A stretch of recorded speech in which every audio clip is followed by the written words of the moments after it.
partir à Plougasnou, c'est génial. Mais il arrive un moment où on peut se poser des questions sur son avenir dans la région. Alors nous avons pris nos caméras et nous sommes partis à la rencontre de ceux qui font Plougasnou aujourd'hui.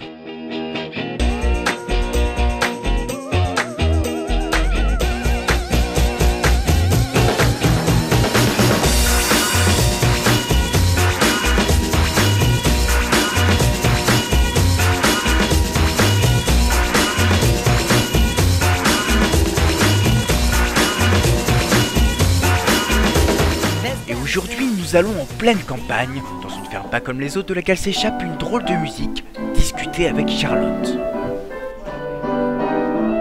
Comment tout a commencé? Nous avions un projet commun, Briac, mon compagnon, qui est maraîcher, et moi qui suis à la fois artiste et puis j'ai aussi une expérience dans l'administration culturelle.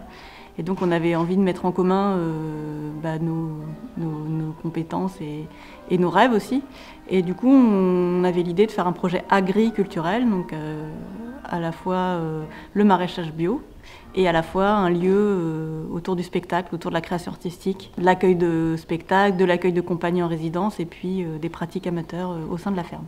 Donc on a cherché une ferme qui puisse accueillir ce projet. Donc l'idée c'était d'avoir un endroit pour habiter, un endroit pour pouvoir faire un lieu pour les spectacles et puis des terres cultivables sur une petite surface de 3 hectares. Et donc nous avons trouvé la ferme de Très Envie. Quand on est arrivé, on a vu le lieu dit Très Envie. Donc on n'avait même pas besoin en fait de visiter la ferme. Rien que le nom, c'était bon. Non. Donc voilà, on a vu ce hangar de 700 mètres carrés, la maison, tous les bâtiments et puis les terres et on a dit ok, c'est bon.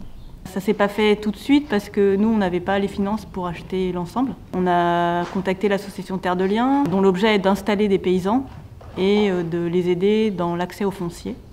Donc eux, ils nous ont aidés, pas financièrement, mais ils nous ont aidés à créer en fait une SCI, une société civile immobilière, et de séparer en fait la ferme en plein de petites parts de 100 €. Et donc nous avons cherché des gens pour acheter en commun cette ferme. Ça nous a pris quelques mois, 6 mois. Et donc ça nous a permis aussi de communiquer sur le projet. On a fait des réunions à Morlaix-Com et puis au carnet de bord Plougasnou. Et donc c'était des gens de Plougasnou qu'on a vus. Et qui étaient déjà des gens qui ont acheté des parts de la ferme. Et même d'autres qui étaient venus juste pour entendre parler du projet. Donc nous, quand on est arrivé, on connaissait déjà des gens par ce biais-là. Et du coup, ces gens-là nous ont présenté leur réseau. Mais c'est vrai que même au niveau des institutions et tout ça, on a été très bien accueillis. On a présenté notre projet à Morlaix Communauté, à la communauté d'agglomération. Et tout de suite, on n'a eu que des interlocuteurs qui étaient super intéressés par le projet. Puis c'est vrai qu'au niveau de la population aussi, tout de suite, on a eu un bon accueil, quoi, des gens qui étaient, à qui ça parlait, quoi. Et puis ça continue en fait. Moi, j'en reviens pas. J'en reviens pas parce que je trouve ça super, quoi. Mais c'est vrai que c'est fou, tous les gens qui ont pu participer au projet. Que ce soit financièrement ou un coup de main. C'est énorme, en fait. Des centaines de personnes, en fait. Je pense que le projet leur parle, quoi. Le fait que ça mêle agriculture et culture, le fait que, au niveau agriculture, ce soit vraiment un projet très écologique, avec des légumes bio, cultivés en traction animale, sans aucune empreinte carbone, quoi, les circuits courts, le fait qu'on vende des paniers à la ferme.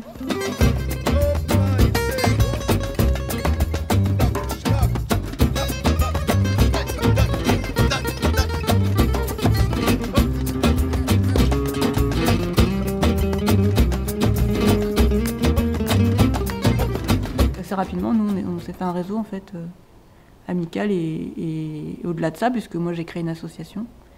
Et donc on a déjà le jour de la création, il y avait déjà, je sais plus, 10 ou 15 personnes. Déjà en arrivant, quoi. Puis après, ça fait que se développer, quoi. Là, on a plus de 100 adhérents. Le but de l'asso, c'est de développer sur la ferme un projet culturel et au-delà de ça, vraiment de faire vivre un lieu pour les gens du coin. Les choses qu'on a programmées, ça s'est vraiment fait au fil des rencontres, en fait. Nous, on n'a pas cherché, en fait.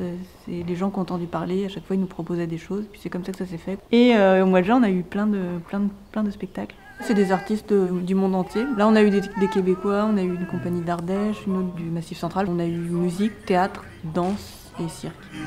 En foutant pas mal du regard.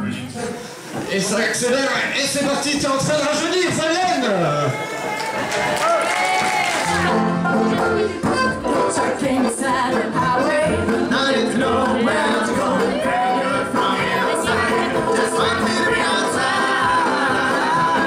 Pour l'année prochaine, on est en train d'essayer de monter un projet avec plusieurs intervenants qui s'appellerait la Fabrique à spectacle. Et où là, ce serait des ateliers pour enfants ou même adultes autour de tout ce qui fait partie d'un spectacle, donc danse, théâtre, musique, décor, costumes, création d'affiches, enfin tout ça.